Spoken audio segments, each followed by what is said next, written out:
You are now watching FC Barcelona Central. I am your host Pedro, and today I'm talking into Barcelona's UEFA Champions League journey. And what a start it was. The team traveled to a hostile electric St. James Park to face Newcastle. Many had questions about how this squad was going to handle the immense pressure of a European away night. Well, the answer with a whole lot of grit and one incredible performance from a familiar face. So stick around because we're going to break down the heroics of Sir Marcus Rashford and the promising debut of a new star. Let's get right into it. But before we continue, make sure you like this video, subscribe to the channel so I can continue bringing you daily Barca episodes. There was a big sense of anticipation in the air. Barcelona came into the season with a clear objective to win the UEFA Champions League. Last season's semi-final exit to Inter Milan was a chaotic 6-7 aggregated loss in extra time, left a bittersweet taste in their mouth. That experience fueled with the ambition for this season, but the opening test could not have been any tougher. St. James Park, with 55 passionate fans, was an electric atmosphere, and the home crowd was wearing the black and black as a tribute to their team. In the early stages of the game, it was all Newcastle. They pressed high, making it difficult for Barcelona to play their signature possession-based game, and it was a proper Premier League brawl, a physical battle where Barca midfielders struggled to control. But in those 21st minutes, the team couldn't find the rhythm. Their one-touch passes were often being intercepted, and they looked uncomfortable under pressure. That is until Pedri started to take control. As the first half wore on, Pedri started to dictate the tempo, finding new pockets of pace and connecting his play. His presence was key for Barcelona to weather their storm, going into the break with a sense of control. I think it was official last night that Barcelona have the best two starting midfielders in Europe, in Pedri and Frankie de Jong. They totally control the game and control the tempo, so nobody can really press us because they are so good into finding the pressure and controlling the game.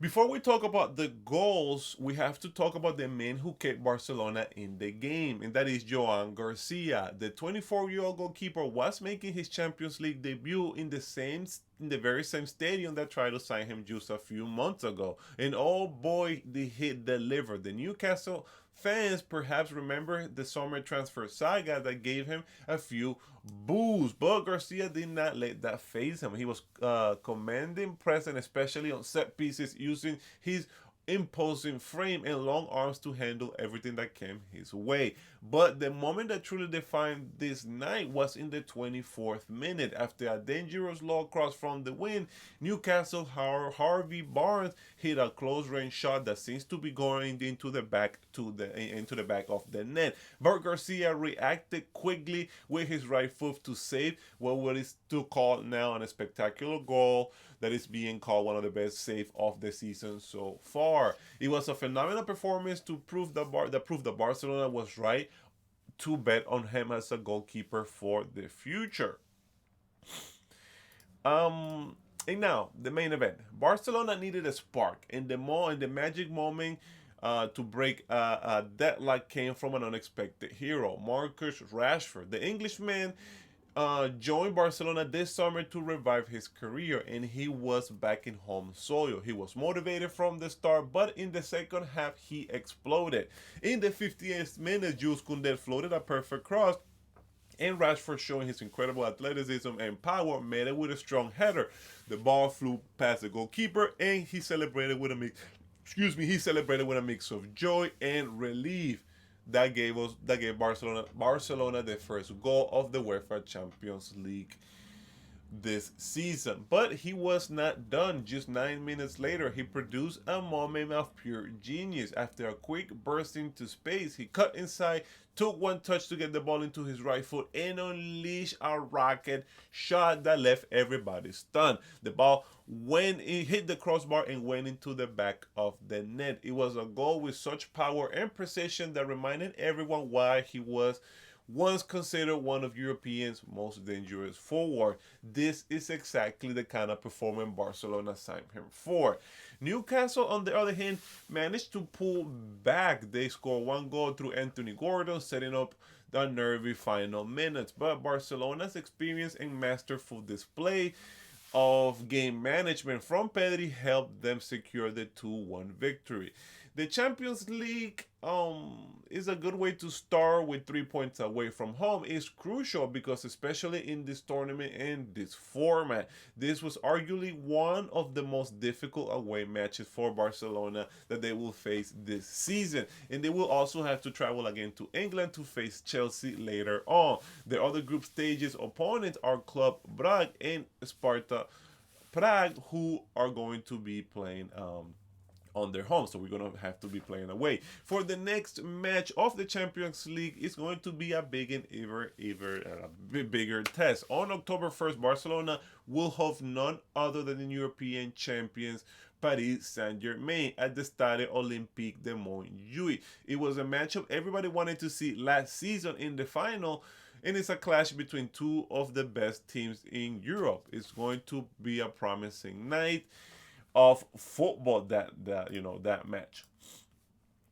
But this match is a crucial one for maintaining momentum. While the Champions League win is a massive confidence boost, the team can't ignore that it's going to get complicated. We're currently sitting in La Liga just behind our rivals Real Madrid with 3 points behind them.